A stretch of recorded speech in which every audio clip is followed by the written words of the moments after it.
So I was just doing some work at a friend's house who was gracious enough to extend me some funds before I did the work, and very grateful for that. Also, a friend that came and bailed me out of jail, even though I had enough money to bail myself out of jail.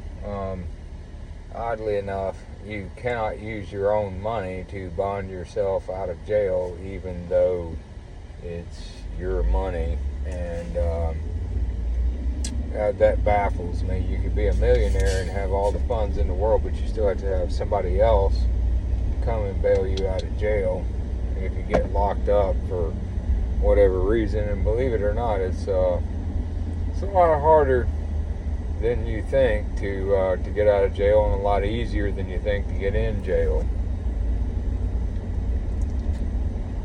So anyway, was doing that, and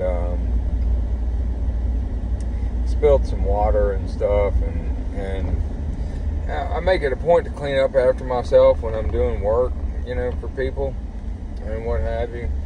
And when I got done, I was like, but in the grand scheme of things, why does it matter? Why does anything matter? In 150 years, well, my granddad was born in 1895, and that's getting on, well, that was 138 years ago. And he lives on in my stories because he was my granddad. My granddad served in World War I. My granddad was a Pinkerton agent. My granddad was a railroad police officer. And, but I don't know a single story about anybody that he worked with or served with. And so my granddad lives on because he was my granddad. And, I've got one daughter. I was only able to support one kid, and so I had one kid. And we've been estranged now for, probably going on 6 years because of her mother and her horse shit.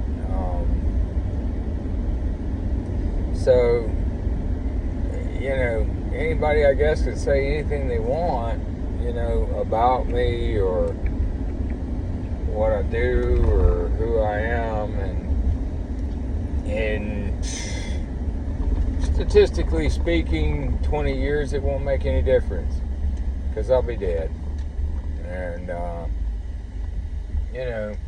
average lifespan is 72 years. I'm 52 years old.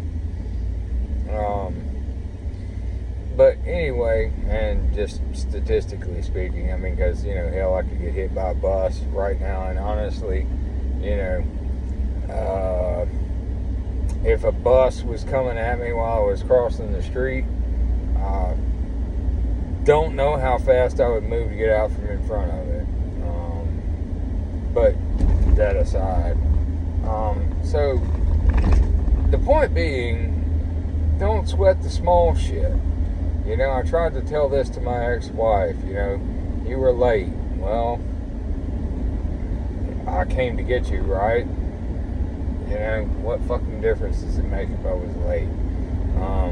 And there was actually a case where, she had some fucking clock that was given to her for free from the Mississippi Library Commission that ran consistently fast, and I was actually on time. And I tried to tell her, I set my watch by the atomic clock. I listen to it on shortwave. And it's the only clock in the world that's guaranteed to be accurate. And by my clock, I'm on time. Well, fuck your clock, because I got a Mississippi Library Commission free It's Time to Read clock. And it's more important than yours, I guess. I don't know. I don't understand people. I don't understand the world. I don't understand a lot of things. I struggle with it a lot, and my point is that basically everything is small shit. 150 years from now, you're only going to be a story. You know, you're not going to be a person anymore. And the struggles you had or whatever are going to be a part of history, and they'll be remembered in a time frame, but you aren't, you know. And I mean, I've done some cool shit in my life. You know, I was a soldier. I was a paramedic for 33 years. And there's one little girl, I don't know how old she is now. I think about her pretty regularly. She haunts me, actually. You know, her mother beat the living shit out of her. And a male figure in her life came to her aid, and the mother pulled a pistol and shot the male figure, whether he was a baby daddy or a stepdaddy uncle, I don't know. And they wrestled over the gun while she was holding this small child, and she got a glancing blow to the head, and the gun went off several times, and she had a broken leg. And the story that I got from dispatch was a gunshot to a 3-year-old female. And we showed up hard. We came in hard because we rolled hard. And it was everybody. I mean, that's a y'all come event.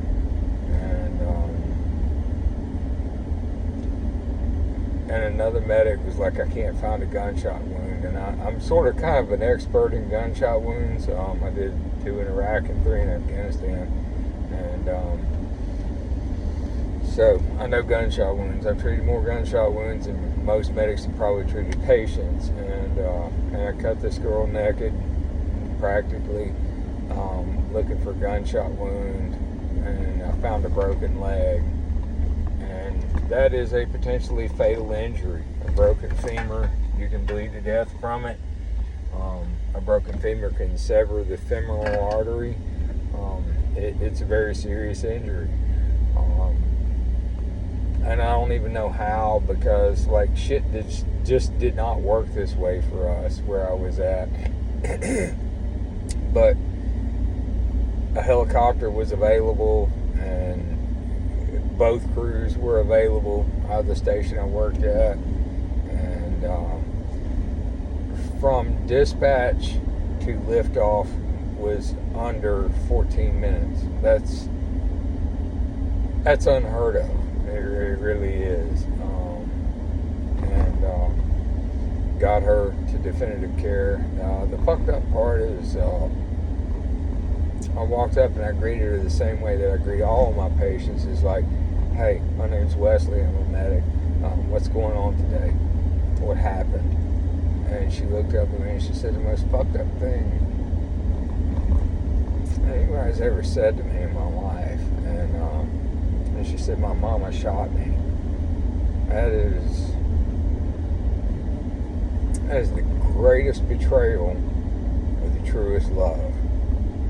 You know? And I'll never forget that as long as I live. I never will. And you know, and I'm taking care of her. And she said, am I going to die? And I said, well, sweetie, everybody's going to die one day, but today is not your day. You're not going to die today. And she said, but I've been shot. I've seen things on TV, and people that get shot, they die. I never ever in my life thought that being shot would be a plus, you know. And I looked at her and I said, you know, I've been shot 4 times. I used to be a soldier, and I'm not dead yet, so that doesn't mean anything, really. We're going to take good care of you, and we're going to get you to where you need to be, and we're going to take good care of you and get you fixed up. And she's still alive today, and I had occasion to meet this little girl when she came to court with her aunt to remove her mother's parental rights. And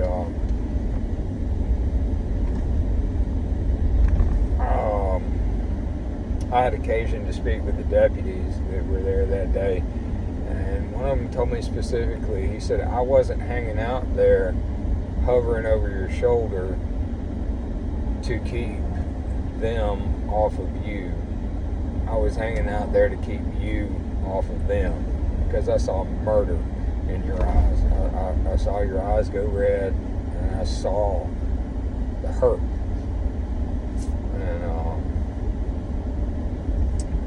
And those are the things that matter.